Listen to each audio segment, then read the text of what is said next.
Here we go. Kirk from STEAM Fab Lab.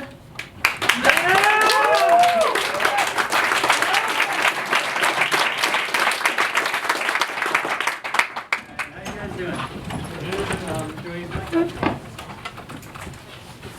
Okay, usually I walk around a lot more, but I have to stand by the slides, so we'll get going. So STEAM Fab Lab. I've got 6 minutes, so I better start going. How did I start the Fab Lab and why? It's really quick. This is me about 4 years ago. I think most of us can relate to this at some point. You're working for someone else. You're waiting on the clock. You're just when will it ever end? And I needed something more. I have this big need to create. I've always wanted to build things and take things apart and rebuild them and have pieces left over somehow, and I rebuilt them and that kind of thing. And so I needed some place to go to do that. So I called MIT and I told them, we need a Fab Lab out here. Mostly because I wanted a place to go. I wanted a hobby. They said that's not how it works. To have a Fab Lab, you build a Fab Lab. So I have the most amazing wife ever, and 3 days later, I quit my job and I started a nonprofit, and I've been doing that ever since. So this is all I do, and we are really close to opening in Iowa City. So this is more what I want to be like. This is one of our volunteers. He built this shelf. It's not much of a shelf. I mean, it's pretty cool, but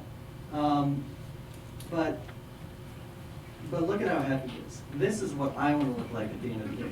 He's dirty, he's sweaty, he's most likely smelly, but he's so happy. I would rather be that than the other guy.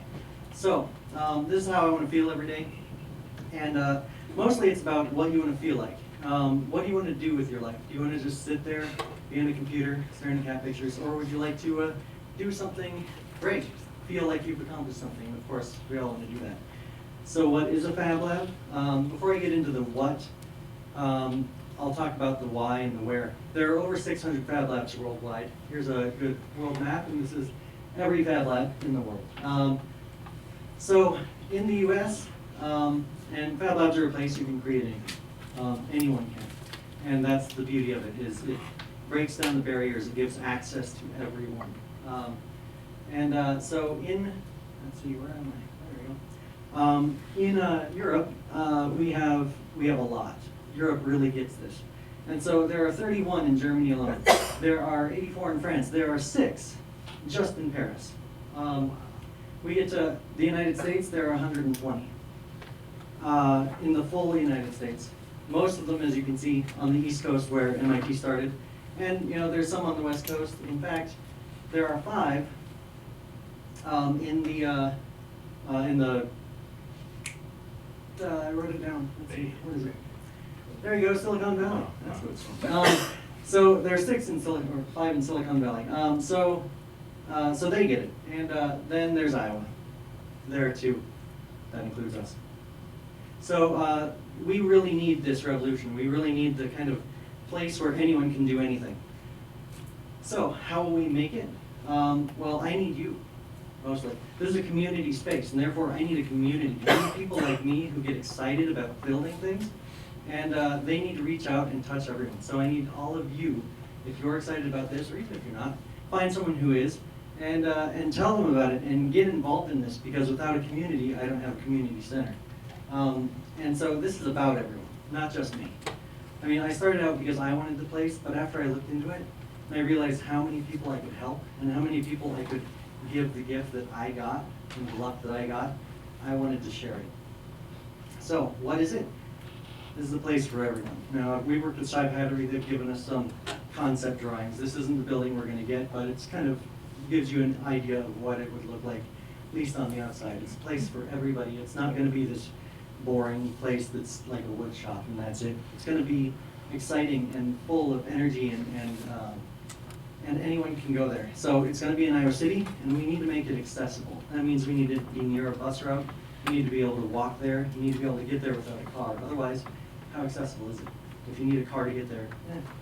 So as soon as we can. We are looking at buildings right now, and we need funding because we're a nonprofit. So we don't have money just falling out of our pockets, sadly. But we are in the funding stage, and once we are open, we are self-funded. We never have to wait for that grant to come through. We never have to worry about, will our funding come through? The community will support us, and as long as we are supporting you, you will support us. And that's the great thing. All we need to do is open the doors, and we start. So we are creating space where everyone can create things.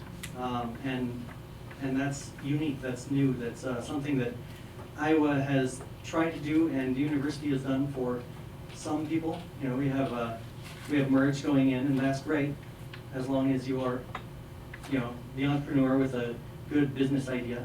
But what about if you're the guy who just wants to fix his kitchen table? Or the person who just likes quilting and wants to use our quilting machine, which will be the coolest quilting machine ever. Just all of those things, all of the people who just want to craft or create or use a wood shop or weld or learn how to garden, all of those things, this is a thing for those bite-sized pieces of knowledge. You don't have to take 2 years of Kirkwood courses or go into a major at the university. You can just learn that one thing you need to know. And you can use the equipment anytime you want. So it is about a community. We have a lot of different communities, and so you choose one. Are you a business community? Do you have crafts? Do you have things? Do you have Girl Scouts, Boy Scouts if you've got kids? There are a lot of tribes, and we have to find one that we fit in. And it's getting harder and harder with the social media and being on computers all the time to find people that really get us. We're used to clickbait and tweets and those kind of things, but like being able to sit down and talk about a really cool idea with someone who just gets it, that is something that you remember. You don't remember that it was 140 characters that you read the other day, unless they were really good. But you need to find that tribe, and the Fab Lab is a place you can do it. So how does it work? It's a lot like a gym. We'll have monthly memberships, and people can come in and rent a workshop space if they'd like, or there's open spaces available for you to work on whatever you've got. We have free classes for members and that kind of thing. Here's a list of all of the things, not all the things, I left some stuff out. Here's a list of a lot of the things that we will have. So members get access to all the equipment and the training to use it. We're not going to just let you go and use a laser cutter, because I like you to keep both eyes, but not really vision is important.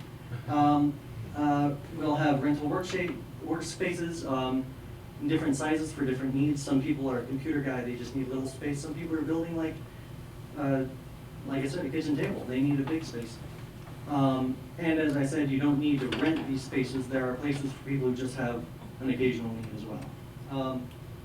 And then let's see what else I put up here. You know, there's these other things I'll let you read while I babble on. So 1 minute, gotcha. So this is a place where anyone can build anything, and I really mean that literally. As you can see by the list of equipment that we are going to have, it's kind of a game changer.